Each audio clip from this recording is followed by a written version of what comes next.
시청자 여러분 안녕하십니까? 6월 28일 일요일 뉴스의 라이브 시작하겠습니다. 먼저 뉴스의 라이브 팀이 선정한 주요 뉴스 정리해드립니다. 오늘의 라이브 픽입니다.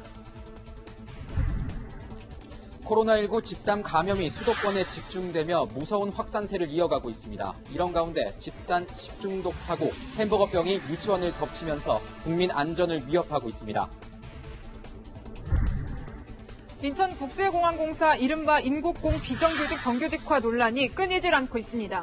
공정성과 역차별에 대한 논란이 정치권으로 번지며 후폭풍이 거셉니다.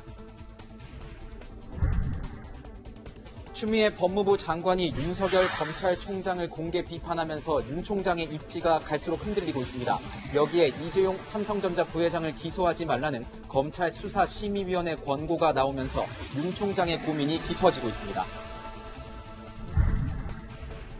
국회 원구성을 놓고 대치하고 있는 여야가 오늘 마지막 간판을 시도합니다. 김종인 미래통합당 비대위원장이 방송인 겸 요리연구가 백종원 씨를 차기 대권주자로 언급하며 야권발 대권주자론에 불이 붙었습니다.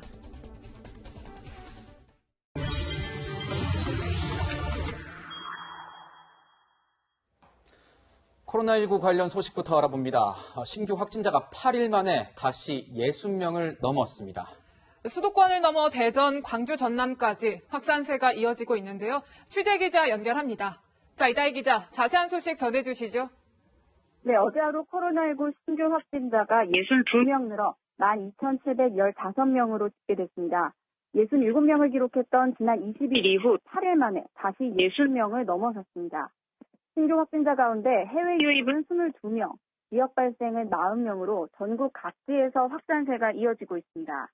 서울과 경기에서 각각 13명이 확진됐고 대전과 광주, 전남과 충북에서도 확진자가 나왔습니다. 서울과 경기의 경우 서울 관악구 왕성교회와 경기 안양시 주영건교회, 강남구 역삼동 모임 등 교회와 소모임에서 발생한 집단 감염에서 확산세가 이어지는 걸로 추정됩니다. 대전도 신규 확진자가 끊이지 않고 있습니다. 충남대병원 응급실에 방문했던 60대 여성과 30대 남성이 확진 판정을 받아 응급실이 폐쇄된 데 이어 오늘 50대 남성 2명이 추가 확진됐습니다. 정확한 감염 경로는 조사 중입니다. 교회발 집단 감염이 이어지면서 방역당국은 교회 등 종교시설을 고위험 시설로 지정할지 검토하고 있습니다. 또 수도권과 충청권의 확산세를 막기 위해 방역 수준을 강화할지 여부도 관심이 쏠립니다. 정부는 이르면 오늘 거리 두기를 강화하거나 완화할 때 세부 기준을 발표할 예정입니다. 지금까지 정책사회부에서 전해드렸습니다. 네, 오늘 뉴스 분석 함께할 세 분 소개합니다. 김관욱 계명대 교수, 장혜찬 시사평론가, 그리고 구자웅 동아일보 주간동아팀 차장 모셨습니다. 어서 오세요. 안녕하세요. 네, 안녕하십니까. 구자웅 차장 오늘 오랜만에 나오셨는데 네. 첫 질문 먼저 드려야 될 것 같습니다. 네. 코로나19 신규 확진자 수가 60명을 다시 넘어섰어요. 확산세가 끊기질 않는 것 같습니다. 그렇습니다. 이 8일 만에 다시 50명을 넘어서 62명을 기록했는데요. 이 지역에서 감염된 환자가 40명이고 해외에서 유입된 환자가 이렇게 22명으로 나타났습니다. 최근에 50명 이하로 나타나면서 조금 잠잠해지는 거 아니냐라는 이 관측이 나왔는데 다시 50명을 넘어서면서 이 확산세가 좀 증가하고 있다. 다시 좀 경계심을 좀 높여야 된다. 뭐 이런 얘기가 나오고 있습니다. 네, 저 평론가님, 지금 국내 상황도 좋지 않은데 전 세계적으로도 누적 확진자가 1,000만 명을 넘지 않았습니까? 이게 세계보건기구의 예측보다도 좀 빨리 이렇게 된 것 같아요. 네, 사실 6개월 만에 1,000만 명을 넘어섰는데 그런데 그중에서도 더욱 부정적인 소식은 최근 전 세계의 신규 확진자 급증세가 가파른 국가들이 비교적 이제 개발도상국 위주로 나타나고 있다는 측면입니다. 사실 유럽이나 미국 같은 우리가 이른바 선진국이라 표현하는 국가에서는 이런 코로나19가 급격히 퍼졌을 때 그래도 의료 시스템이 가동될 수 있다는 믿음을 가질 수가 있는데 최근에는 브라질을 비롯한 남미 지역이나 인도 지역에서 확진자들이 급증하게 되면서 의료 시스템이 상대적으로 선진국에 비해 부실하다 보니 여러 가지 통계부터 시작해서 이 확진자들에 대한 사후 조치에 이르기까지 상당히 선진국과는 다른 양상으로 번질 수 있다. 따라서 이런 남미 지역이나 인도 같은 지역의 신규 확진자 급증세가 기존의 유럽의 급증세보다 전체적으로 봤을 때 더욱더 악영향을 미치는 것은 아닐까 WHO에서도 많은 우려를 나타내고 있는 상황입니다. 네. 구차장님. 네.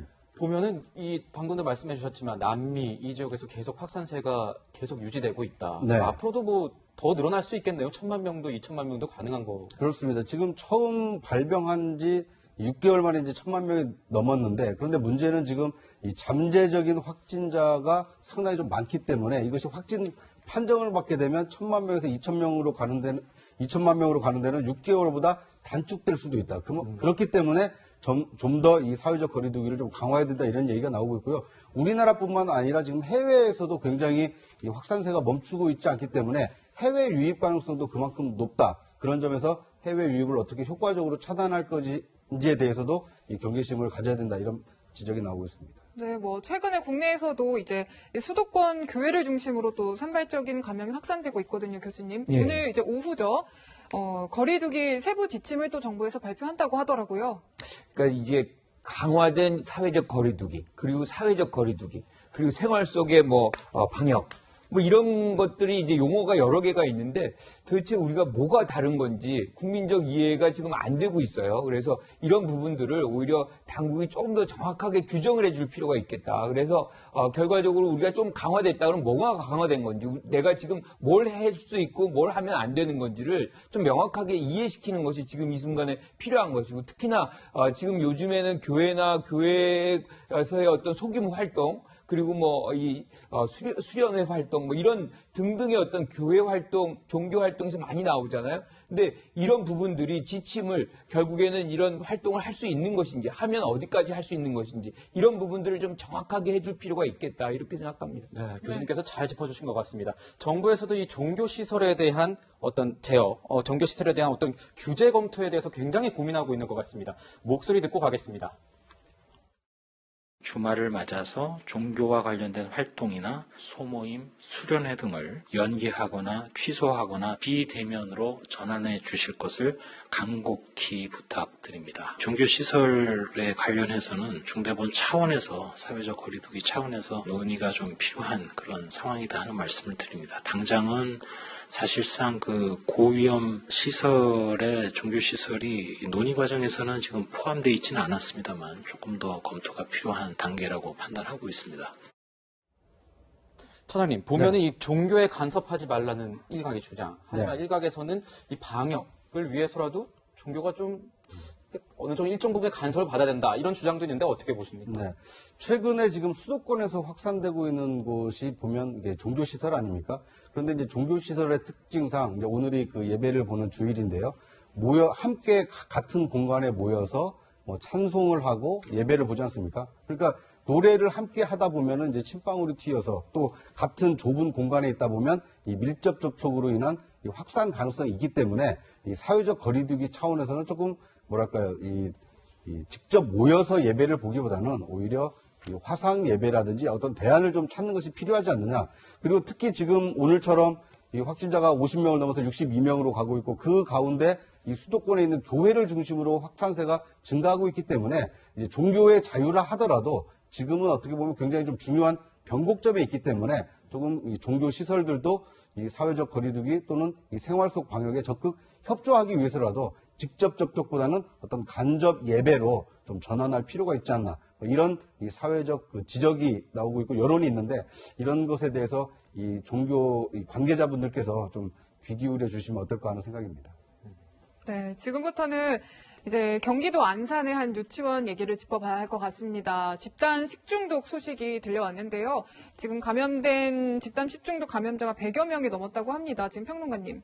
그러니까 처음에 증상이 나왔다고 주장이 되는 게 지난 12일이에요. 그런데 이제 유치원 폐쇄 조치는 19일에 이뤄졌다고 해서 좀 늦었던 거 아니냐, 이런 비판들이 나오고 있거든요. 네, 그런 부분 때문에 학부모들은 유치원과 보건당국의 늑장 대응 문제가 이를 더 키웠다고 지적을 하고 있습니다. 사실 보건소에서 이런 이른바 햄버거병이 집단으로 발병한 거 아니냐 문제를 인식한 것은 지난 16일인데, 그 이전인 지난 12일부터 유치원 학생들 중에서 고열이나 복통, 설사 등의 증세를 호소하는 아동이 있었습니다. 이를 학부모가 알렸음에도 불구하고 유치원은 별다른 조치를 취하지 않았고 보건소에 신고조차 하지 않은 것으로 드러나고 있고요.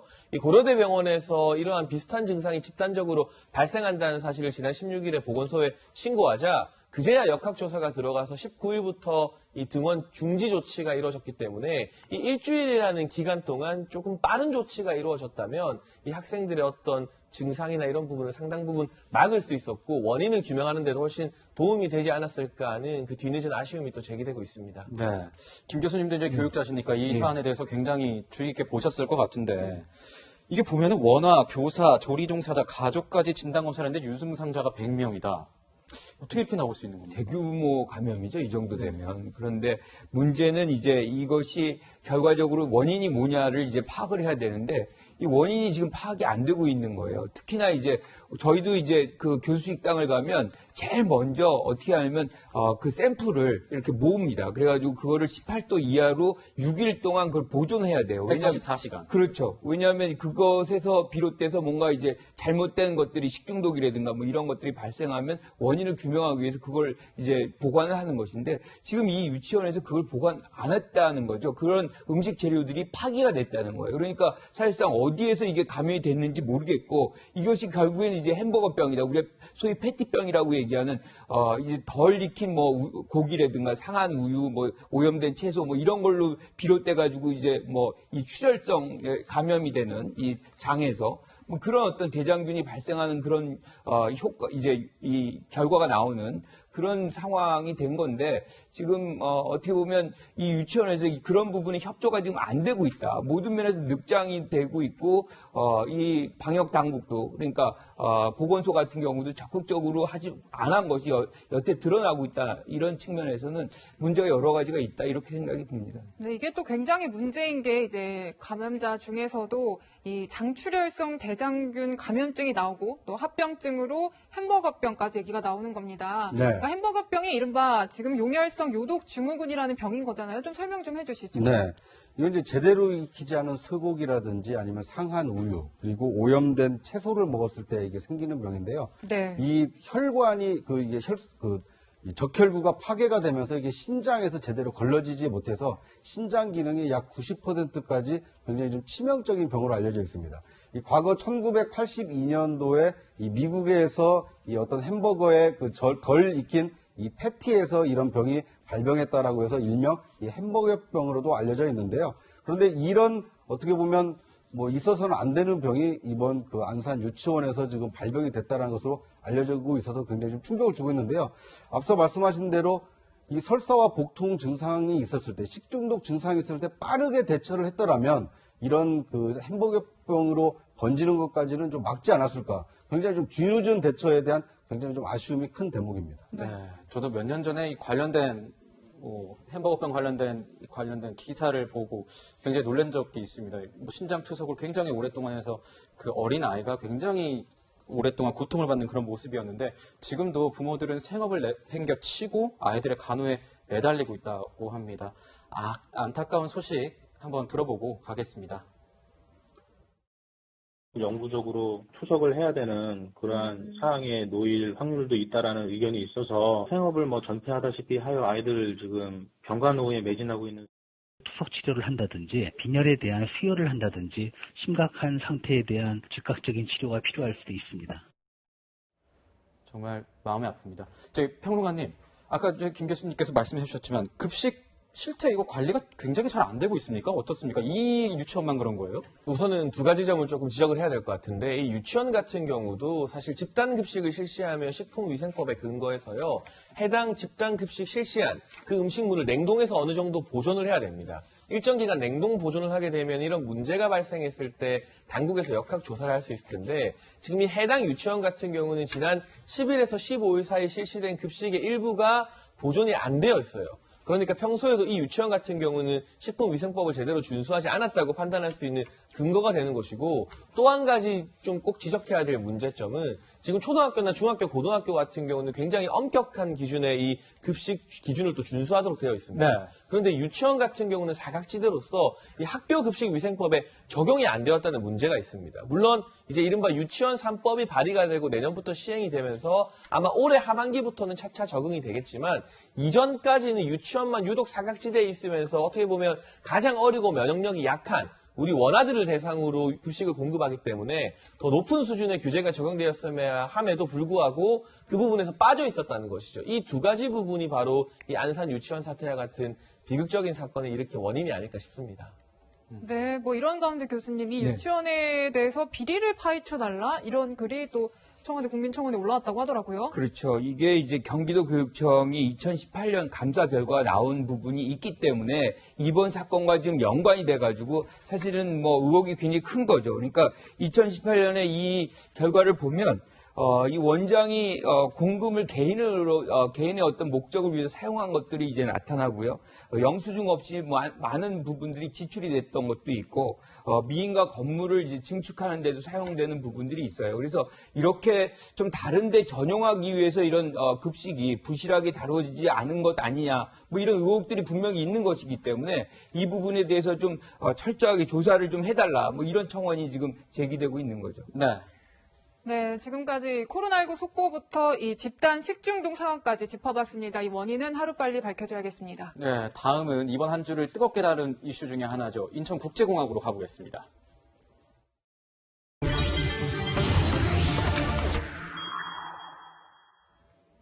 네, 먼저 지난 2017년 취임 이후 3일 만에 문재인 대통령이 인천국제공항을 찾았습니다. 거기서 한 말이 있습니다. 듣고 시작하겠습니다.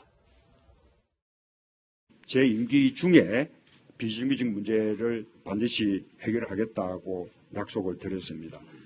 우선 공공부문부터 임기 내에 비정규직 제로 시대를 열겠다. 이렇게 약속을 드리겠습니다. 네, 3년 전에 문재인 대통령의 저 발언이 이렇게 커질 줄은 아마 뭐 상상 못했을 것 같은데 네. 지금 사태에 대해서 이번 주 뭐 한 주를 달궜으니까 알고는 계실 텐데 시청자 여러분들께 한번 소개를 좀 해주시죠, 정리를. 네.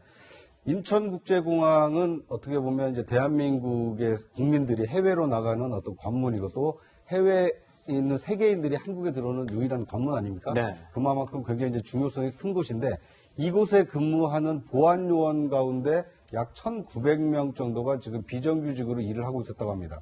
그런데 인천국제공항이 이 보안요원을 비정규직으로 근무했던 보안요원을 정규직으로 전환하겠다. 이렇게 밝히면서 이제 상당히 좀 논란이 커지고 있습니다. 왜냐하면 보안요원 1,900명 이전에 인천국제공항의 정규직 직원이 1,300명밖에 안 된다고 합니다. 네. 어떻게 보면 훨씬 더 많은 인원이 정규직이 된다. 그 자체만 놓고 보면 굉장히 환영할 만한 일이고 좋은 일이지만 그렇게 하다 보면 다시 또 인천국제공항에 취직하려고 노력했던 사람들에게는 취업의 문이 막히는 거 아니냐. 그리고 왜 인천국제공항에 이 보안 비정규직만 정규직화가 되느냐. 다른 공공기관에 있는 비정규직도 다 정규직화 해줘야 되는 거 아니냐. 이런 얘기가 나오면서 굉장히 인국공 사태가 논란이 일파만파로 커지고 있는 상황입니다. 네, 일파만파 커지고 있는데 이 인천국제공항공사는 취준생들이 굉장히 가고 싶어하는 공기업입니다. 이 상황 관련해서요. 취준생들 목소리 준비했습니다. 들어보고 분석 이어가겠습니다. 동일 스펙을 요구하지 않고 그냥 때를 쓰듯이 정규직으로 전환을 시켜달라고 하는 것은 요구 조건도 맞추지 않은 상황에서 너무 무리한 요구가 아닌가 싶습니다. 취업 준비하는 사람들도 많고 이제 한창 코로나 때문에 힘든 시기에 그렇게 하는 거는 조금 취업생들의 마음을 잘 모르고 하는 것 같아요. 네, 이런 상황에 대해서 이제 청와대에서는 설명을 했습니다. 지금 이런 정규직 전환이 현재 공사에 취업 준비를 하는 분들의 일자리와는 관련이 없다라는 건데 교수님 어떻게 좀 보세요?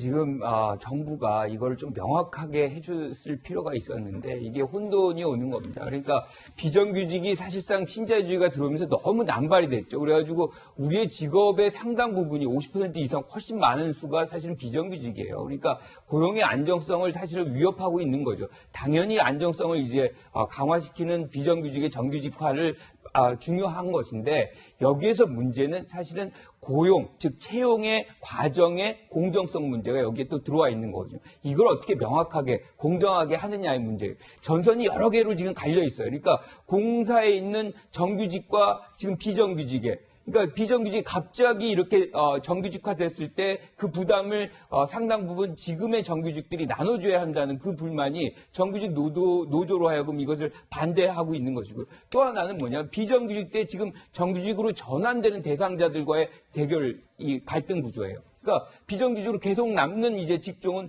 왜 우리는 남아있고 지금 보안 요원들만 정규직으로 바뀌는 것이냐, 뭐 이런 부분이고, 또 하나는 이제 이렇게 전환되는 분들과 지금 취준생 문제예요. 그러니까 취업을 준비하는 분들은 사실 여기에 공사가 굉장히 좋은 데고 가고 싶어서 열심히 노력했는데 이렇게 다 가버리면 내 자리가 어디 있느냐.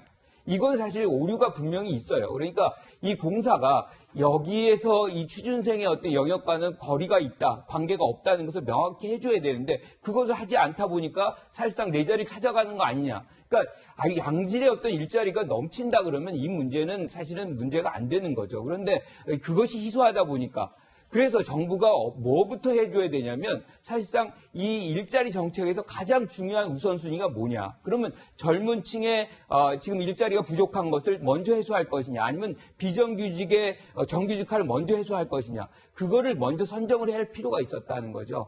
그렇게 되면 젊은 층의 지금 이 일자리가 얼마나 어렵습니까? 청년 취업난이 가장 크잖아요. 그러니까 이걸 먼저 제시를 해주고 이걸 먼저 해소하고 비정규직으로 간다 그런다면 이렇게 취준생들의 어떤 불만, 우려 이렇게 쌓일 필요가 없는 거죠. 그래서 청와대도 그렇고 이 관련 당국들이 이 부분을 좀 더 명확히 할 필요도 있고, 지금 공사는 사실상 이걸 홈페이지에 올릴 필요가 있어요. 뭐가 급여가 어떻게 되고 뭐 여러 가지 논란이 있거든요. 좀 명확히 할 필요가 있다고 생각합니다. 네, 선후의 어떤 관계가 잘못됐기 때문에 이런 일이 일어났다 얘기하는데, 방금도 말씀해 주셨지만 뭔가 팩트 체크가 필요하다 이런 말씀하셨습니다. 여권에서는 이 내용이 가짜 뉴스다 이런 내용이 계속 나오고 있습니다. 이 평론가님께서 좀 정리를 좀 해주세요. 어떤 부분은 잘못됐고 어떤 부분은 맞는 내용인지. 뭐 사실 우선은 알바로 채용됐다가 갑자기 정규직이 되는 거 아니냐는 논란도 있었는데 그렇지 않고요. 보안요원 직종을 수행하기 위해서는 굉장히 많은 교육기간을 거쳐야만 되는 것으로 알려지고 있습니다. 그리고 뭐 연봉이 5천만 원이라는 말도 있었는데 평균 임금이 3,800만 원의 복리후생비가 더해진다. 그리고 또 여권에서 여러 지적이 나오는 것은 이들이 들어간다고 해서 신규 채용이 줄어드는 것이 아니라 이 보안직 채용의 직렬과 일반 공사의 사무직 직렬의 채용은 다르지 않는 점 등을 들어서 이게 혹시나 언론에서 퍼뜨린 가짜뉴스 때문에 젊은 층이 동의하는 게 아니냐, 이런 식의 발언을 이 더불어민주당 정치인들이 많이 쏟아냈습니다. 그러나 분명히 또 지적해야 될 것은, 물론 임금이나 직렬 체계가 다른 부분이 있지만 공공기관 같은 경우는 전체 예산 총액제가 적용이 되기 때문에요. 갑자기 정규직 1,900명이 늘어나는 만큼 늘어나는 예산에 대해서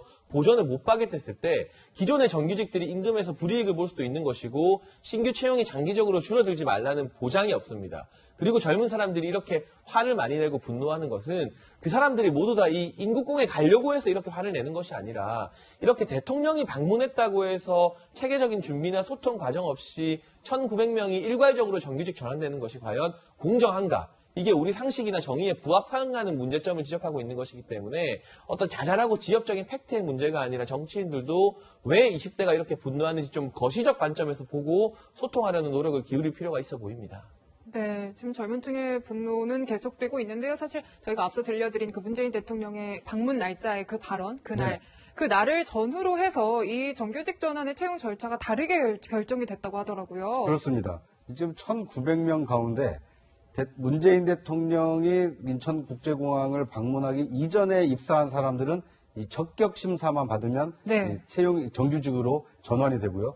그런데 문 대통령 그 방문 이후에 입사한 한 800여 명 되는데, 이 사람들은 다른 이 취업생 또는 취업 준비생과 마찬가지로 이 필기 시험을 거치도록 했습니다. 그러니까 하는 일은 똑같고 또 정규직으로 전환되는 대상자임에도 불구하고 문 대통령 방문 이전이냐 이후냐에 따라서 이 천당과 지옥이 갈린 셈이 됐습니다. 이러다 보니까 비정규직을 정규직으로 전환하는 것도 좋지만, 그런데 왜 누구는 적격시험으로 정규직이 되고 누구는 필기시험을 봐야 되느냐. 이런 같은 이 정규직 대상이 되는 보안요원 사이에서도 지금 반으로 갈라져 있는 겁니다. 그러니까 왜 이런 정책을 폈을까? 도대체 문 대통령의 방문일이 무슨 그 근거가 돼서 이렇게 이 필기시험과 적격시험을 갈랐을까? 이거에 대한 이 새로운 논란거리를 지금 제공을 하고 있는 상황입니다. 네. 물론 해명에 아주 그 이유가 없는 것은 아닙니다. 왜냐하면 문 대통령이 방문해서 비정규직을 정규직화하겠다라고 밝혔기 때문에 네. 그걸 예상하고 아마 인천국제공항의 어떤 관계사나 이런 관계자들의 친인척들이 비정규직으로 채용했을 개연성이 있기 때문에 그런 특혜를 막기 위해서 필기시험을 치르도록 했다라고 해명을 하고 있습니다. 예. 그런데 오히려 그 해명이 지금 더 논란을 좀 부추기고 있습니다. 아, 비정규직의 정규직이 특혜가 될 수 있겠구나라는 것을 사실상 시인한 것과 다를 바가 없습니다. 어떻게 보면 인국공 사태는 인천국제공항 공사의 이 비정규직만의 문제가 아니라 우리 사회에서 정규직을 바라는 모든 사람들에게 나에게 그런 기회가 과연 있느냐, 누군가에게는 그 기회가 있는데 나한테는 없는 거 아니냐는 이 상대적인 좀 박탈감을 심어줄 사건이 아닌가 하는 생각이 듭니다. 네, 구청장님, 저는 이제 얘기 듣다 보니까 네. 이게 일자리 문제다 보니까 네. 지금은 인천국제공항만 문제가 된 건데 네. 앞으로는 다른 공기업들 네. 또 문제가 될 수 있는 것 아니겠습니까? 일단 공사라고 하는 것은 공공의 일을 하기 위해서 정부가 이 출연을 하거나 직접 운영을 하고 있는 기관 아닙니까? 대한민국 정부가 굳건히 버티는 한 절대 망하지 않는 기관입니다. 그러다 보니까 많은 사람들이 안정적인 직장이라고 인정을 하고 있고 그 직장에 취업하기 위해서 굉장히 뭐 재수, 삼수, 사수까지 하면서 이 취업 준비를 많이 하고 있습니다. 그렇죠. 인기가 높죠. 그렇습니다. 그런데 거기에 이제 비정규직이 다 정규직화되고 나면 거기에 취업할 기회가 상당히 줄어들지 않겠느냐. 그리고 상대적으로 일반 사기업에서 다니는 분들은 만약에 회사가 어려워지면 뭐 정리해고는 안 하지만 해고를 당할 수도 있고 아니면 회사가 폐업을 해서 이 불가피하게 실직할 위험도 있는 거 아닙니까? 그런데 이런 위험이 없는 직종에 있는 분들을 일괄적으로 정규직화한다. 이제 이러다 보니까 상대적으로 신분의 어떤 위협을 느끼는 사람들 입장에서 볼 때는 아, 취업 로또를 맞았다. 이제 이런 굉장히 부러움의 대상이 되는 겁니다.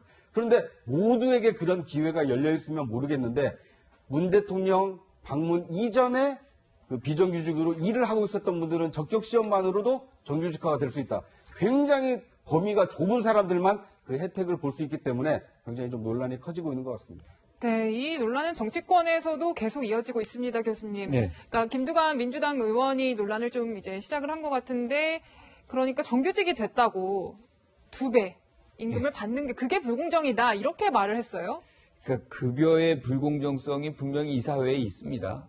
분명히 같은 직종에 있으면서도 같은 일을 해도 정규직이냐 비정규직이냐에 따라서 급여가 굉장히 큰 차이가 있기 때문에 그 문제도 해소시켜야 되는 게 당연하죠. 근데 지금의 이 상황에서 그 얘기는 본질을 하고는 굉장히 거리가 있다.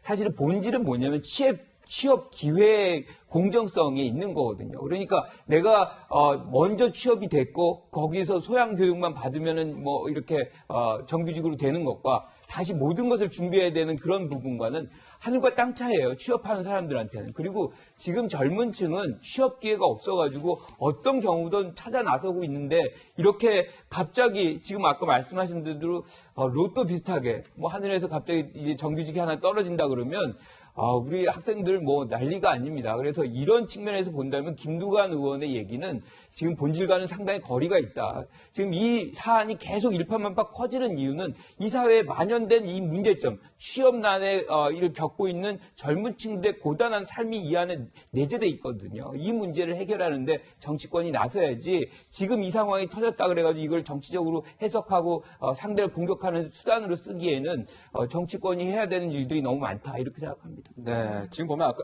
그 김두관 의원이 이 사안에 대해서 굉장히 앞장서서 반응을 보이고 있는 것 같은데 아까 보시면 이제 김두관 의원 2배가량 임금을 받는 건 더 불공정하다. 그러니까 하태경 의원이 청년들이 원하는 건 공정한 정규직화다. 김 의원의 발언은 청년들에 대한 모독이다. 이러니까 오늘 김두관 의원이 다시 이제 SNS에 글을 올리면서 이런 얘기를 했습니다. 지금 보시는 것처럼 평균 연봉 9,100만 원 정도로 설계된 인국공 입사하려고 취업 재수마다 하는 취준생들의 목표가 과연 3,500만 원 정도 받게 될 보안 검색 직원이겠느냐 이렇게 묻는데 평론가님 이거는 뭐 어떻게 해석을 해야 되는 겁니까? 하태경 의원도 여기에 대해서 반박을 했어요. 지금 평균 연봉 2,300만 원 9급 공무원 자리 경쟁률이 200대 1이다. 그런데 3,500만 원짜리 정규직이 마치 안 좋은 일자리인 것처럼 말하는 김두관 의원의 현실 인식에 다소 문제가 있는 것 아니냐. 저는 개인적으로 이 하태경 의원의 지적에 좀 공감을 하고요. 물론 인천공항공사 이제 인국공에 사무직렬에 비하면 이 보안 요원들 정규직으로 전환된다 해도 처우가 낮은 게 사실입니다만 이런 일자리조차 지금 우리 청년들이 박탈감을 느낄 만큼 청년 일자리 사정이 안 좋은 현실에서 이런 문제가 불거지다 보니 그만큼 많은 분노가 퍼진 것이라는 점에 대해서 김두관 의원을 비롯해서 여권의 이 정치 지도자들이 좀 심각하게 인식할 필요가 있는 것이고, 또 한 가지 문제는 많은 20대, 30대 청년들이 제가 말씀드린 것처럼 전부 다 인국공을 지원하기 때문에 이 문제에 화내는 게 아닙니다. 네. 과거 조국 전 장관 딸 조미 씨 같은 경우 의전원 들어갔는데 모두가 다 의사 되고 싶어 해서 거기에 분노하는 게 아니거든요. 근데 절차의 공정성, 상식 이런 문제에 대해서 지금 20대가 매우 민감하다는 사실에 대해서 정서적으로 정치인들이 조금 공감하고 무조건 윽박지르고 그게 잘못됐다 설명하려는 것이 아니라 낮은 자세에서 눈높이를 맞추고 좀 이야기를 할, 소통할 필요가 있고요. 역시나 가장 문제 해결책, 대안이라고 하는 것은 있는 일자리에 대해서 개선하는 것도 중요하지만 새로운 일자리를 만들려는 노력, 그 성과가 워낙 부족하다 보니까 이런 논란이 또 더 커지는 게 아닌가 하는 생각이 듭니다. 네, 여러 가지 논란이 있는데 이제 코로나19 때문에 더 힘들어진 취업 준비생에겐 정말 힘 빠지고 씁쓸한 소식이었습니다. 네, 다음은 추미애 장관과 윤석열 검찰총장의 내용으로 돌아가겠습니다.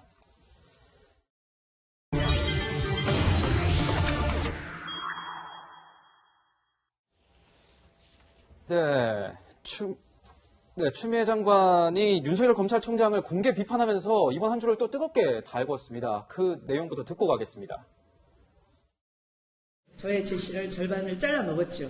장관의 말을 겸허히 들으면 좋게 지나갈 일을 세상 지휘랍시고 일을 더 꼬이게 만들었어요. 역대 법무부 장관이 말 안 듣는 검찰총장 두고 일을 해본 적도 없고 또 제 지시라는 걸 발상을 해본 적도 없는데 제가 아침에 샤워하면서 이거 제 지시를 해야 되겠구나. 눈치 있는 문정부에 박수를 칩니다. 네, 추미애 장관은 연신 웃으면서 얘기를 하는데 말에는 뼈가 있는 것 같습니다. 구정훈 차장, 일주일 동안 보셨을 텐데 어떻게 지금 해석을 해야 되는 겁니까? 네. 제가 오래전에 초선 때부터 뵀던 분인데 예전에 알던 추미애 장관하고 좀 많이 다른 것 같습니다. 어떻게 보면 실제로 사석에서 만나든 공석에서 만나든 상당히 좀 진중하신 편이고 언행을 좀 신중하게 하는 분이다라는 느낌을 줬었는데 이번 그 초선 모임에서는 조금 좀 업되셨다. 그러니까 본인의 어떤 얘기를 이제 재밌게 분위기를 좀 좋게 하려고 그랬는지는 모르겠습니다만 상당히 좀 과격한 발언도 하시고 또 탁자를 치는 행동은 사실 거의 제 기억에는 한 번도 없었던 일인데 이제 그렇게까지 하시는 걸 보면 뭔가 조금 그 전에 보였던 모습과는 좀 다른 모습이 아닌가 싶습니다. 그러니까 이제 저 얘기가 윤석열 총장과 어떤 법무부 장관의 어떤 권한 그리고 이 지시에 대한 어떤 불이행을 설명을 하다 보니까 이 장관의 어떤 정당한 지시를 총장이 이행하지 않았다라는 얘기를 상당히 좀 과격한 표현을 써서 좀 했는데 이것이 과연 공정한 것이냐, 과연 합당한 것이냐 이것에 대해서는 상당히 좀 국민 여론과 좀 동떨어져 있어 보입니다. 네, 여러 가지 반응들 나오고 있는데요, 평론가님. 그러니까 여러 가지 반응 중에서 이제 진중권 전 교수는 SNS에 또 글을 올렸죠.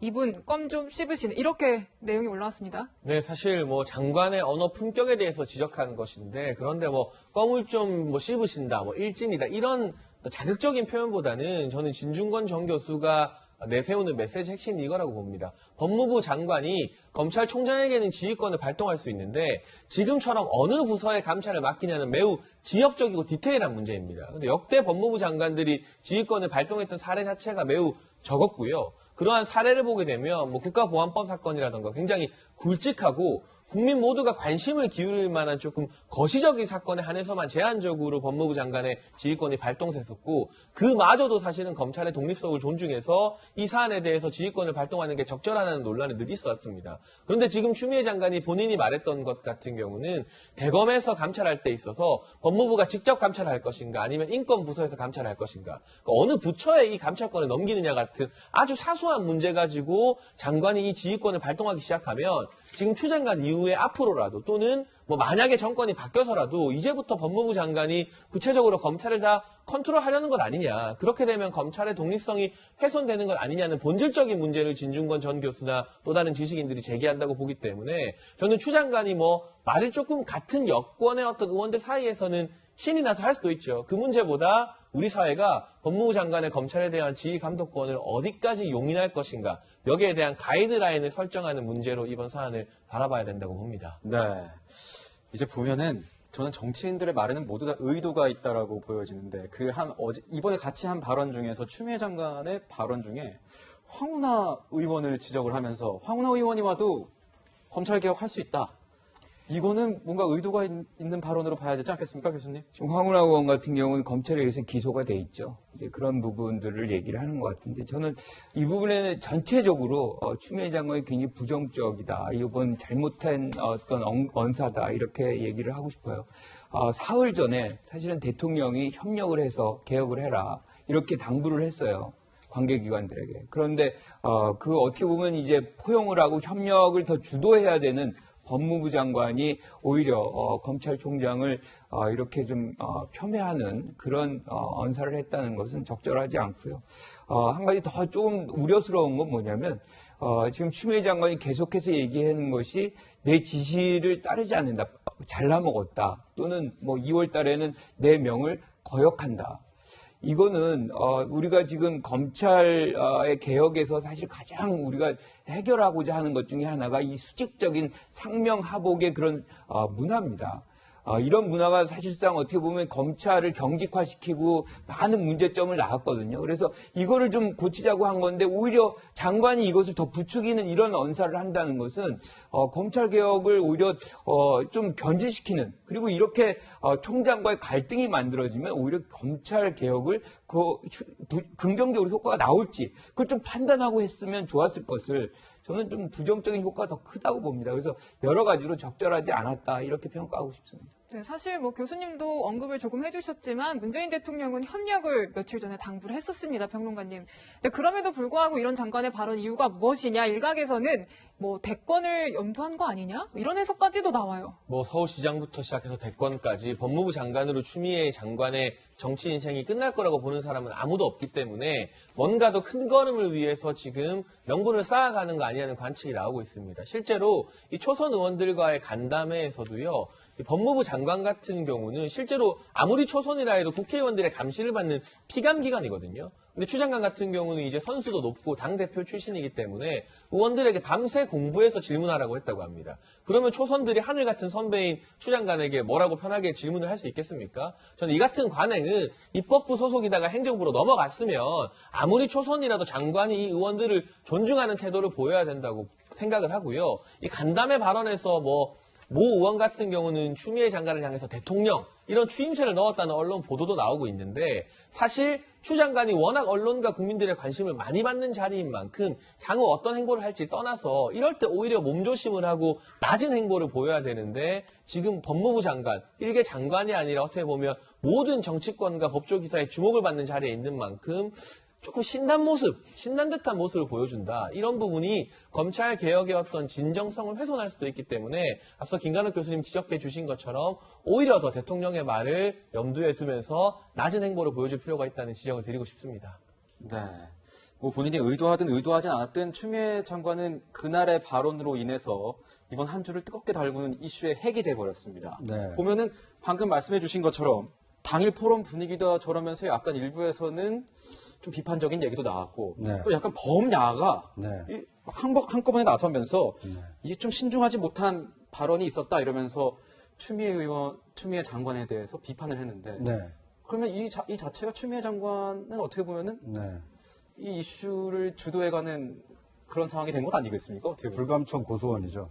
그러니까 이제 정치인들 사이에서 이렇게 회자되는 유머 중에 이런 게 있습니다. 정치인의 이름은 자신 이름이 부고란에만 안 나오면 된다. 그러니까 어디에 나오든 그 국민들에게 회자가 되고 또 어떤 논란의 중심에 서게 되면 그것이 좀 인지도도 높아지고 또 지지도로 연결될 수 있기 때문에 상당히 정치인들은 어떤 논란을 좀 즐기는 편입니다. 뭐 추 장관이 그걸 의도해서 이게 논란의 중심에 섰다는 건 아니지만 결과적으로 보면 검찰 개혁이라는 이 여권 지지층이 바라는 것을 앞장서서 내가 하고 있다. 그런데 그 당사자인 이 검찰총장이 자신의 어떤 정당한 지시를 이행하지 않았다라는 것을 약간 조속한 표현을 함으로써 굉장히 논란의 중심에 섰습니다. 그런데 앞서 말씀하신 것처럼 이게 이제 희화화되거나 아니면 어떻게 좀 조롱의 대상이 된다는 것은 결과적으로 이 추 장관에게도 결코 좋을 수가 없습니다. 검찰 개혁이라는 대의가 지금 실종되고 있지 않습니까? 장관의 말 몇 마디에 검찰 개혁은 온데간데없고 장관의 그 언어의 품격이 있네 없네 이런 논란이 된다는 것은 실제로 하고자 했던 검찰 개혁에 저해가 될 수 있기 때문에 앞으로는 좀 신중할 필요가 있어 보이고요. 추 장관이 만약에 어떤 정책 의도를 가지고 있다라면 그 지켜보고 있는 많은 사람 그리고 그걸 먼발치에서 지켜보고 있는 국민들이 금방 알아챕니다. 저것이 진정성을 가지고 뭔가 개혁을 하고 국민을 위해서 하는 것인지 아니면 자신의 어떤 그 영달을 위해서 하는 것인지 분명히 알 수 있기 때문에 그런 점까지 감안하셔서 앞으로는 좀 언행을 신중히 하셨으면 어떨까 하는 바람입니다. 어찌됐든 논란이 계속되니까요. 이제 추 장관이 SNS에 글을 올려서 설명을 좀 했습니다. 교수님 내용을 보니까 같은 당의 선배 의원이 후배 의원들에게 경험을 공유하는 좀 편한 자리였다 이런 표현이 있더라고요. 공적인 어떤 의식이 인식이 좀 부족한 거다. 저런 단어 자체가. 선배 의원 맞죠? 전 선배 의원입니다. 지금 의원 아니에요. 법무장관입니다. 엄격하게 상권 분립이 돼 있고요. 행정부의 어떤 하나의 어떤 기관의 장으로서 의원들을 대하는 것이 의원들이 사실상 이 장관을 견제하고 감시하는 그 기능을 하고 있어요. 그런데 그 의원들 초선이라 그러지만 의원들 앞에다 두고 본인이 어떤 당 대표처럼 뭔가를 가리키는 입장에서 저렇게 언사를 하고 행동을 하는 것은 국민의 뽑아준 대표들이란 말이에요. 아무리 초선이지만 그것은 예의에도 어긋나는 것이고 상권 분립의 원칙에도 어긋나는 것이다. 그런 마음의 자세가 여러 가지 지금 논란이 되는 발언들을 이끌어냈다라고 저는 생각을 하거든요. 그래서 조금 더 신중하게 그리고 엄중한 공직 의식을 갖고서 좀 공직에 임했으면 좋겠다 그런 생각을 합니다. 네, 교수님께 또 계속해서 여쭤보겠습니다. 교수님은 아실 것 같아가지고. 그럼 이게 윤 총장을 향한 추 장관의 어떤 다소 수위가 높은 이런 발언들이 정말 사퇴를 원하고 있는 것인지 아니면 그 의중은 무엇인지 과연 일각에서는 문 대통령의 의중이 아니냐 이런 얘기도 나오는데 어떻게 보세요? 근데 저는 문 대통령의 의사는 아닐 거라고 생각을 해요. 그런데 지금 이제 추 장관이 저렇게 좀 얘기를 하는 거는 며칠 전에 있었던 법사위에서 순치되는 거 아니냐 이런 것에 자극을 좀 받은 결과 아닌가. 그래서 검찰총장을 더 몰아가는 거 아닌가 이런 생각이 드는데 인사권은 결국에는 장관의 어떤 제청을 받고 이런 도움을 받기는 하겠지만 결국엔 대통령의 몫이거든요. 대통령의 어떤 인사 조치를 이런 식으로 하지는 않는다고 봅니다. 결과적으로 우리가 박근혜 정부 때를 보면 최동욱 전 총장의 상황에서 감찰을 해가지고 끌어내렸단 말이에요. 의도적으로. 그것이 국민의 공감대를 얻었느냐. 굉장히 부정적 효과가 있었어요. 지금 검찰 비개혁 동력이 없는 게 아닙니다. 176석의 의석을 갖고 있고 모든 분야에서 사실상 통제력을 갖고 있는데 1년이 남은 임기를 갖고 있는 검찰총장을 많은 논란거리가 발생할 줄 뻔히 알면서 이것을 사퇴시킬 필요성이 사실은 대통령이 없다. 저는 이렇게 판단합니다. 네. 네, 이런 추미애 장관과의 갈등을 비롯해서 윤석열 검찰총장이 상황이 좀 힘들 것 같습니다. 지금 얼마 전에 이제 검찰 수사심의위원회에서 이재용 삼성전자 부회장에 대해서 결과가 나왔는데 수사 중단 그리고 불기소 이런 결정이 내려졌습니다. 네, 어떻게 보면 이제 그 법률 전문가라기보다는 일반 국민 가운데 한 사람이 이 수사심의위원회로 참석을 해서 이 검찰의 어떤 이제 기소가 필요한 것인지 그렇지 않은 것인지를 이 법률적인 이 지식에 근거해서라기보다는 상식적인 선에서 이제 판단을 해본 겁니다. 그런데 여기에서는 이 이재용 부회장에 대한 어떤 이제 수사 중단과 이 불기소를 이렇게 권고를 했습니다. 그러니까 이제 일반인들의 여론은 이제 그렇다는 것이고요. 네. 실제로 이제 이 법률적인 문제를 다루는 검찰 그리고 증권선물위원회에서 조사에서는 이것은 좀 문제가 있다라고 지적을 했기 때문에 아마 이제 심의위원회 결과를 아주 무시할 수는 없겠지만 그걸 참고해서 아마 검찰이 입장을 정하지 않을까 하는 생각이 듭니다. 네. 이 수사심의위원회의 권고를 안 받아들인 적은 이때까지 없다. 이렇게 제가 본 것 같은데 평론가님. 제일 궁금한 거는 이거 아니겠습니까? 예측. 이거 기소할 것 같습니까? 안 할 것 같습니까? 저는 너무 의문인가요? 기소한다고 봅니다. 네. 물론 제 예측이 틀렸던 적도 많은데요. 그런데 지금 검찰 같은 경우는 1년 7개월 정도 이 수사를 이끌어왔고 그 이전에 특검이 있었고 구속영장 청구까지 했었거든요. 물론 기각이 되었습니다만. 그런데 이 비전문가인 수사심의위원회의 권고를 받아들여서 불기소를 하게 된다면 그동안 검찰 수사의 정당성이 모두 다 훼손되는 것이기 때문에 물론 이 시민들의 소리, 국민들의 소리에 귀를 기울이지 않았다는 비판에 직면할 수 있습니다만 그동안 검찰과 줄곧 각을 세워왔던 더불어민주당 여권에서도 이 부분에 대해서는 뭐 노웅래 의원이나 박용진 의원 등이 오히려 검찰에게 힘을 실어주고 있어요. 심의위원회 결정과 무관하게 기소해야 된다. 저는 기소할 것이 거의 한 90% 이상 정도 되는 확률이라고 보고 있고 기소 이후에 이것이 유죄 처분이 나올지 무죄 처분이 나올지는 누구도 예상할 수 없습니다만 이 제도에 대해서 좀 근본적인 회의를 가질 필요가 있습니다. 검찰의 이 수사심의위원회 자체가 사실은 억울하게 검찰 수사에서 어떤 핍박을 받는 국민들을 구제하기 위한 제도인데 이재용 부회장 같은 경우는 유무죄 여부 관측을 떠나서 우리나라에서 가장 화려한 변호인단을 꾸릴 수 있는 인물입니다. 그런데 이런 재벌 2세 같은 오너들을 보호해주라고 이 수사심의위원회라는 제도가 만들어진 것이 아니기 때문에 앞으로 이 제도의 취지를 재벌이나 정치권들이 악용하게 됐을 때 본인들 수사받을 때 무조건 수사심의위원회 다 띄운다고 하면 뭐 수사 절차나 여러 가지 사법 절차가 상당히 늦어지게 되는 것이거든요. 과연 이 제도의 본질을 어떻게 살릴 것인가에 대한 고민도 사법부와 행정부, 입법부가 함께 머리를 맞대고 해야 될 그러한 어떤 중요한 사건이라고 생각합니다. 네. 이게 보면은 지금 수사심의위원회 말씀해 주신 것처럼 검찰에서 이 중립성에 문제가 생길 것 같은 경우에 본인들이 요구를 해서 하는 경우가 많은데 이번에는 이재용 부회장 측에서 먼저 하자고 한 것 아니겠습니까? 또 취재된 내용을 좀 들어보니까 이렇게 될 경우 뭐 삼성 경영에 굉장히 문제가 될 수도 있어서 힘들어진다 이런 얘기를 좀 했나 보더라고요.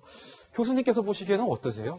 그러니까 지금 뭐 코로나19로 경제가 굉장히 안 좋잖아요. 그리고 이제 총수가 사실을 뭐 부재되면은 경영이 쉽지는 않죠. 그런 논란은 분명히 있을 수가 있는데 그렇다고 해서 법을 안 지켰을 때 그런 상황 논리에 따라서 법의 적용을 안 받는다. 그거는 우리 법치주의를 완전히 전면적으로 부정하는 거나 마찬가지라고 생각을 합니다. 이제 그런 차원에서 법의 적용을 당연히 받아야 되는 것이고요.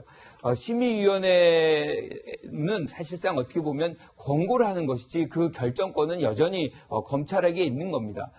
지금 이 사안은 어떻게 보면 탄핵을 가져왔던 그런 부분에서 연결이 된 그런 뇌물과도 연결이 된 부분들이에요. 그렇기 때문에 실질적으로 2년 넘게 이제 진행이 되온 그런 재판 과정 속에서 검찰이 이 순간에 기소를 안 한다? 이거를 이제 뭐 심의위원회 권고를 받고 그것 자체도 사실상 굉장히 어떻게 보면 검찰 스스로가 자기의 어떤 기능, 역할을 방기하는 무력화시키는 것이기 때문에 저는 이 부분에 관해서는 법의 재판정에서 법의 심판을 받는 과정, 왜냐하면 거기서 법리 다툼 하면 되거든요. 그 과정을 반드시 거쳐야 되겠다 이렇게 생각합니다. 그러면은 결국 윤석열 총장 앞으로 어떻게 될 것 같습니까? 거취에 대해서는? 다시 거치기를 하나요? 아니, 이게 계속 다 연결이 되어 있는 건가요? 저는 윤석열 총장이 거취 표명을 했으면 벌써 했을 것이다. 지금 윤석열 총장과 그 측근들은 사실은 본인들이 자리를 지키는 것이 검찰을 지키는 것이라고 생각을 해요. 그러니까 검찰 개혁이 사실상 검찰의 권한들이죠. 많이 이제 그걸 뺏는다고 생각하기 때문에 그걸 지켜서 검찰의 어떤 기존의 그 권한들을 유지시키는 것이 본인들의 역할이라고 생각하고 있기 때문에 저는 사퇴 안 하고 2년 임기 다 채울 가능성이 높다 이렇게 봅니다.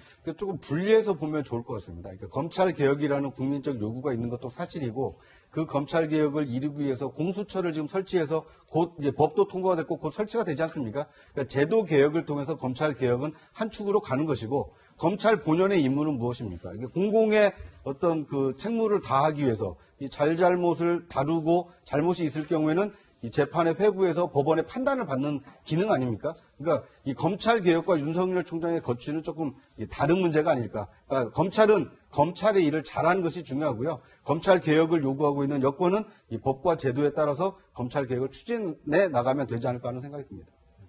네, 검찰이 최종적으로 기소를 할지 안 할지는 주목해서 지켜봐야겠습니다.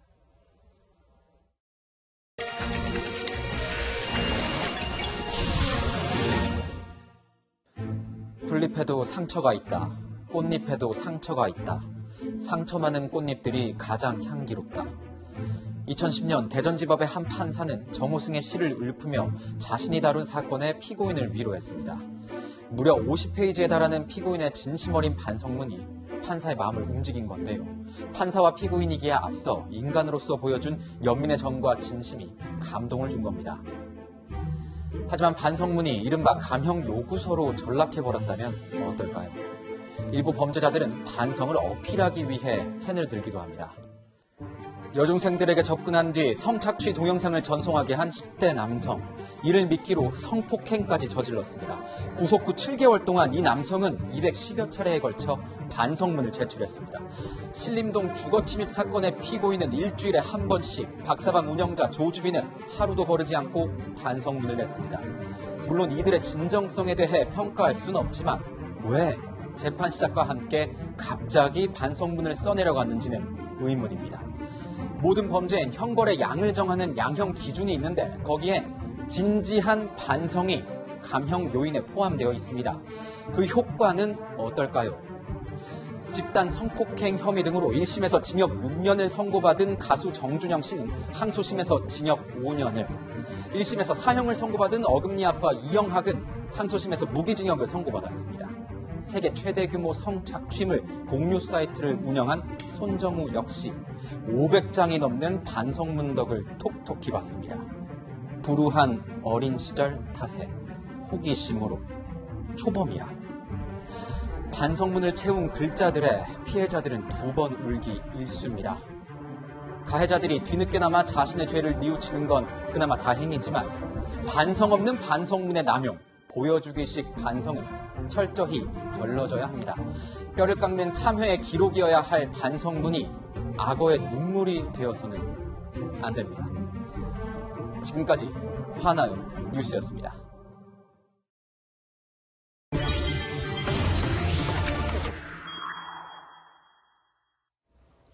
지금부터는 정치권 소식입니다. 국회로 가보겠습니다. 법안 심사부터 정부 부처 장관 인사청문회, 국정감사를 수행하는 상임위 배분을 두고 여야가 아직 단판을 짓지 못하고 있습니다. 네, 현장 취재기자 연결해서 자세한 소식 들어보겠습니다. 자, 강병규 기자, 오늘 국회의장과 여야 원내대표들이 오후 5시에 모여서 마지막 단판을 짓죠? 네, 박병석 국회의장 주재로 여야 교섭단체 원내대표들은 오늘 오후 5시 의장 집무실에서 마지막 단판을 짓습니다. 박 의장은 7월 초 3차 추경안 처리를 위해 더 이상 협상을 미룰 수 없다며 월요일 본회의 개의를 예고했는데요. 여야가 법사위를 두고 입장을 좁히지 못하면서 오늘 협상도 난관이 예상됩니다. 통합당은 법사위원장 자리를 계속 요구하고 있는 상황이지만 민주당은 법사위원장 재선출은 물론 임기를 쪼개 나눠 맞는 중재안도 거부하고 있습니다. 오늘 단판이 실패하면 국회법에 따라 의장이 통합당 상임위원을 강제 배분하고 내일 본회의를 통해 정보위를 제외한 11개 상임위원장을 일괄 선출할 수 있는데요. 현재 민주당만이 상임위원 명단을 의장에게 제출했기 때문에 남은 상임위원장 자리 역시 민주당이 가져갈 거란 관측도 조심스럽게 나옵니다. 하지만 그렇게 되면 의장도 정치적인 부담을 지게 되고 통합당에서도 거센 반발이 나올 것으로 보여 협상 상황을 우선 지켜봐야 할 것 같습니다. 지금까지 국회에서 채널A 뉴스 강병규입니다. 네, 강병규 기자 고생했습니다. 정치권 얘기를 좀 나눠봐야 되는데 정치권 얘기인지 이게 약간 문화성 얘기인지 지금 좀 헷갈릴 정도입니다. 이번 주를 달군 정치권 핫한 단어 백종원, 임영웅 두 사람입니다. 무슨 김종인 그 위원장이 뭐 사석에서 한 얘기긴 하지만 다음 대권 주자 백종원 어떻냐? 요리 가겸 방송인인데 이런 얘기를 했어요. 그 전국이 다 거기로 쏠렸습니다. 그러니까 이제 김종인 비대위원장은 크게 성공을 하신 거죠. 그러니까 본인에게 쏠려 있고 또 국회로 상황이 쏠려야 되는 상황을 본인이 뱉은 한마디 단어에 많은 국민들이 좀 이목을 집중시켰기 때문에 성공했는데, 그런데 굉장히 좀 씁쓸한 점이 뭐 감출 수가 없습니다. 왜냐하면 김종인 위원장에게 이렇게 질문했거든요. 야권에 과연 차기 대선에 나설 만한 주자가 있습니까? 집권 가능성이 있습니까? 라고 이제 물어본 것인데, 그것에 대해서 즉답을 못하고, 그러면 그런 주자로 백종원 같은 사람 어때요? 라고 이제 한마디 던졌을 뿐인데, 왜 당내에 있는 사람이 아닌 장외에 있는 사람, 그리고 정치인권에 있는 사람이 아닌 비정치권의 그 백종원 씨를 언급했을까?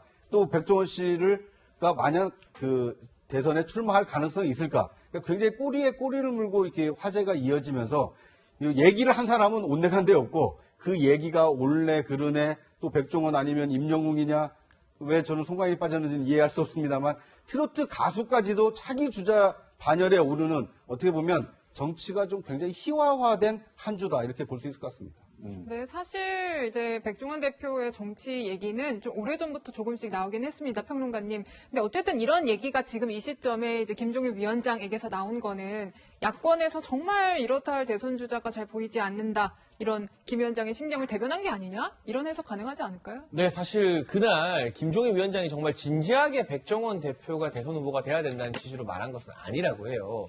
이렇게 대중 친화적인 인물이 돼야 된다. 가볍게 툭 던진 건데 실제로 해외에서 보면 코미디언이나 연예인 출신들이 대통령이 되는 경우도 왕왕 있었거든요. 그런데 문제는 만약 야권의 이 쟁쟁한 잠룡들이 대권 후보들이 자기 자리를 제대로 지키고 서 있었다면 이 백종원 씨 논란이 이렇게 커지지 않았을 겁니다. 말씀해 주신 것처럼 야권의 여러 대선 후보들이 지금 본인의 존재감을 발산하지 못하고 있는 상황이기 때문에 오죽하면 백종원 씨가 되는 게 낫지 않겠느냐는 그런 이야기까지 나오고 있어서요. 이 문제에서 가장 직격탄을 맞은 사람들은 다름 아닌 야권의 수많은 대선 후보들이라는 생각이 드는 것이고 네. 또 한 가지는 아까 김종인 위원장이 성공을 했다고 했는데 지금 당내 미래통합당 내부에서는 김종인 위원장이 중재자 역할을 하는 것이 아니라 혹시 대선 욕심을 가진 게 아니냐는 의혹의 시선들이 굉장히 많이 있습니다. 이분이 실제로 2017년에 대선 출마 선언을 한번 하기도 했었고요. 이렇게 야권의 대선 후보들, 기존의 후보들이 다 누구는 이래서 안 되고 이 사람은 저래서 안 되고 후보를 하나하나 지어가다 보면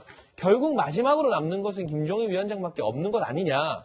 김종인 위원장만한 사람이 없다. 이런 분위기를 교묘하게 지금부터 만드는 것이다라는 그런 시선도 있고 실제로 더불어민주당의 정청래 의원 그리고 미래통합당의 장제원 의원도 그 시선 위에서 비판을 하고 있기 때문에 이게 단순히 백종원 씨 하나의 논란이 되는 것이 아니라 김종인 위원장의 본심이 무엇이냐, 의중이 무엇이냐, 킹메이커 역할을 할 것인가 아니면 본인이 킹이 되려는 것인가 여기에 대해서 많은 의원들이 이제는 조금 날카로운 눈매로 김종인 위원장을 바라보지 않을까 싶습니다. 네. 백종원 씨, 백종원 대표 얘기가 나오는 이유는 그만큼 영향력이 있기 때문입니다. 과거 영상을 좀 보고 가겠습니다.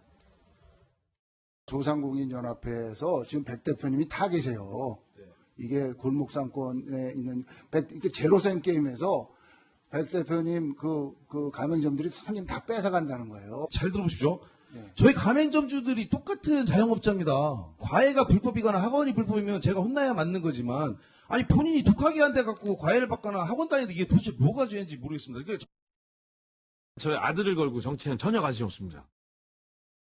지금 이 순간까지는 지금 말씀드린 순간 절대 해본 적이 없어요. 정치에 대해서. 자, 본인은 정치에 대해서 관심이 없다. 아들까지 걸고 나오는 것 같은데 교수님.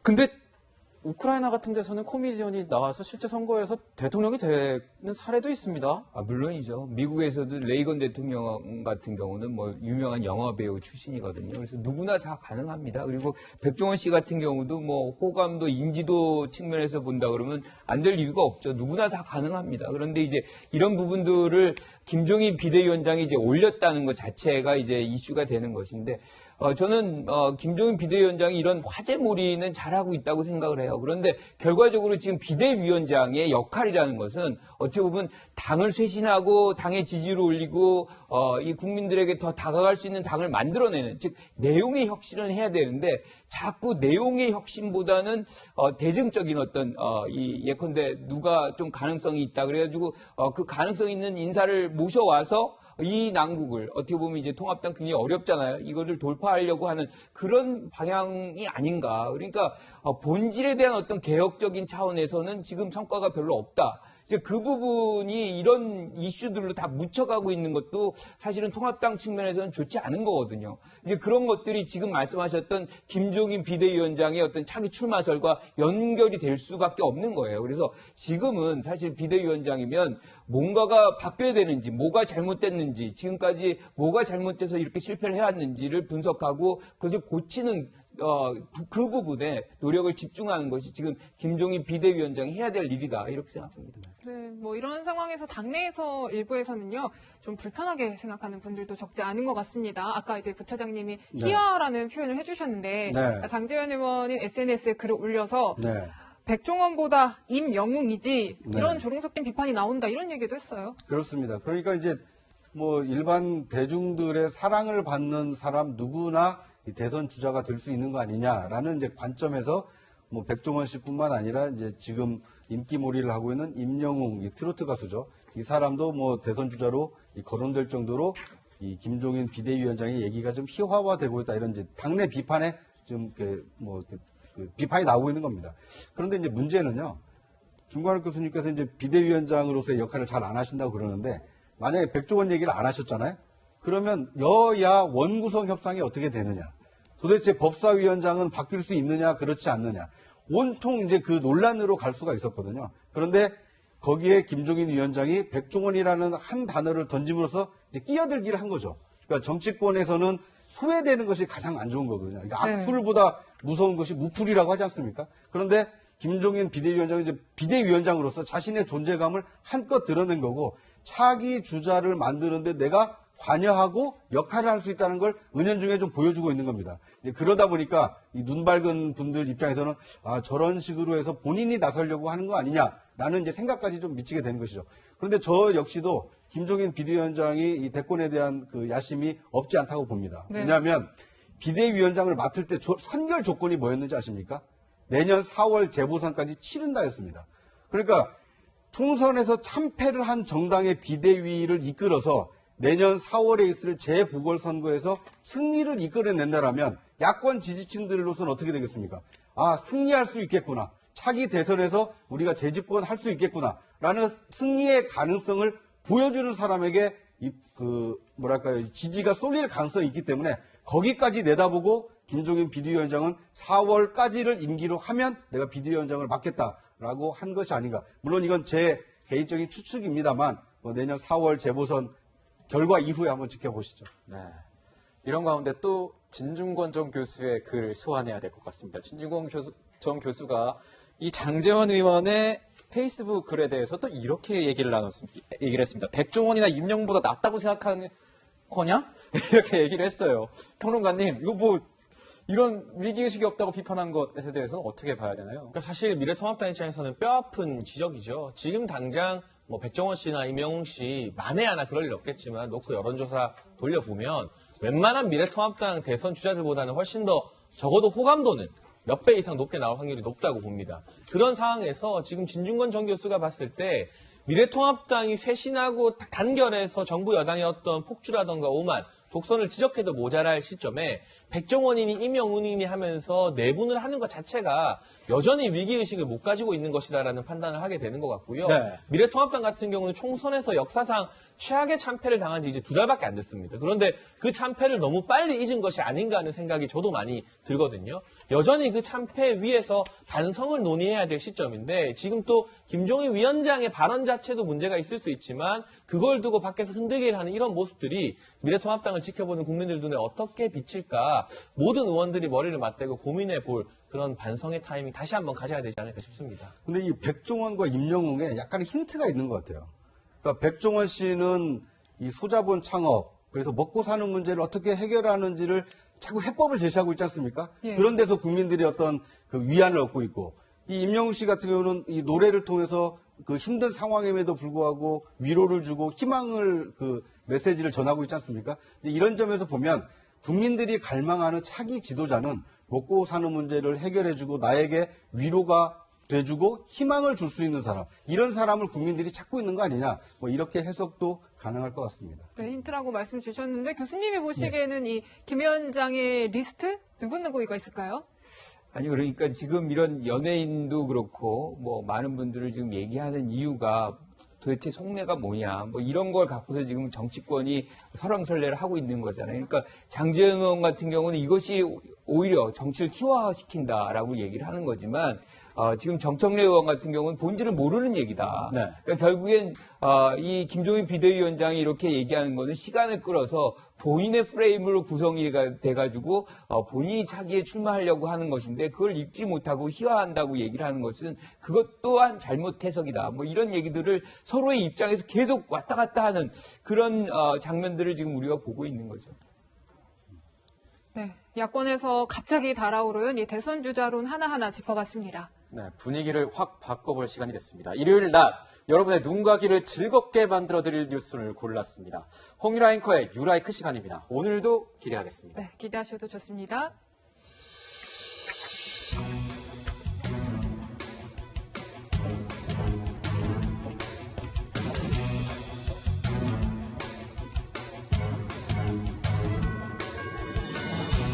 번째 소식, 경찰 해산명령까지 등장한 리버풀 우승 파티입니다. 대규모 인파가 한 곳에 모여 있습니다. 흥겹게 연신, 폭죽과 홍염을 터뜨리죠. 잉글랜드 프로축구 프리미어리그에서 무려 30년 만에 쟁취한 우승을 만끽하는 리버풀 팬들의 거리 축하 파티입니다. 그런데 이런 폭죽에서 튄 불꽃이 근처 빌딩 발코니에 튀어 불이 나는가 하면 공공질서를 저해한 혐의로 팬 10명이 체포까지 됐는데요. 혼란이 계속되자 급기야 경찰이 해산 명령을 내렸습니다. 리버풀 구단은 SNS를 통해 안전한 방법으로 우승을 축하해달라고 당부했네요. 다음 소식은 미국으로 가보겠습니다. 인종차별 지우기. 우선 디즈니랜드의 인기 놀이기구 스플래시 마운틴의 테마가 확 바뀝니다.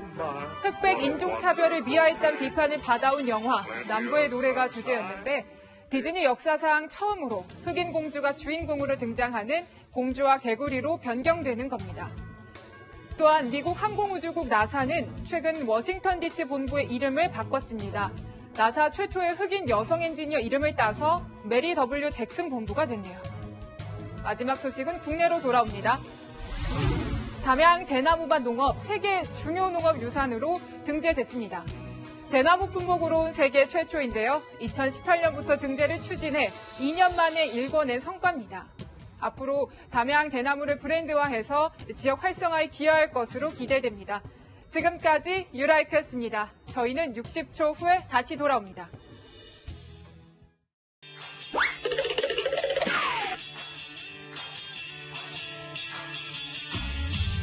이번 주 빠뜨리시면 안 되는 주요 뉴스를 미리 보는 시간입니다. 뉴스계 Back to the Future. 앞으로 뉴스입니다. 박병석 국회의장이 상임위원장 선출을 마무리하기 위한 본회의를 예고했습니다. 오늘 하루 여야 추가 협상 상황에 따라 본회의 개의 여부가 최종 확정됩니다. 문재인 대통령이 모레 유럽연합 EU 상임의장 집행위원장과 화상 정상회담을 가집니다. 회담에선 코로나19 대응 공조와 함께 한반도 정세에 대한 의견이 교환될 예정입니다.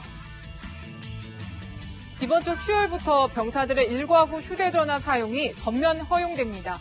그는 보안 유출 등 규정 위반에 엄중 조치할 예정입니다. 최근 공모주 청약 분위기에 불을 붙인 SK바이오팜이 목요일 코스피 시장에 상장됩니다. SK바이오팜은 청약 과정에서 30조 원이 넘는 계약금이 몰리며 역대 최대 기록을 경신했습니다. 앵커, 어제는 더운데다가 습도도 높았는지 후텁지근하더라고요. 네, 굉장히 좀 불쾌한 날씨였죠. 오늘 역시 습도가 높습니다. 기온은 어제보다 더 올라서 찜통 더위 각오하셔야 합니다. 오늘 서울과 광주 낮 기온 30도, 대구 32도까지 오르겠습니다. 이런 날씨엔 앞서 말도 했지만 식중독 되게 조심해야 될 것 같아요. 그렇죠. 대부분 지역의 식중독 지수가 최고 단계인 위험 수준을 보이겠는데요. 음식물 보관과 위생에 각별히 신경 써야겠습니다. 그렇군요. 그나저나 장마는 끝난 겁니까? 어제도 비가 안 왔어요. 네, 아직은 끝난 게 아닙니다. 다시 시작됩니다. 장마 전선이 내일부터 내륙으로 본격적으로 북상하겠는데요. 모레 아침이면 비는 대부분 그치겠습니다. 장마군요. 시청자 여러분, 코로나19 확산세가 심상치 않습니다. 개인 방역에 힘써야 할 때입니다. 오늘 저희가 준비한 소식은 여기까지입니다. 일요일엔 뉴스A 라이브입니다. 시청해주셔서 감사합니다.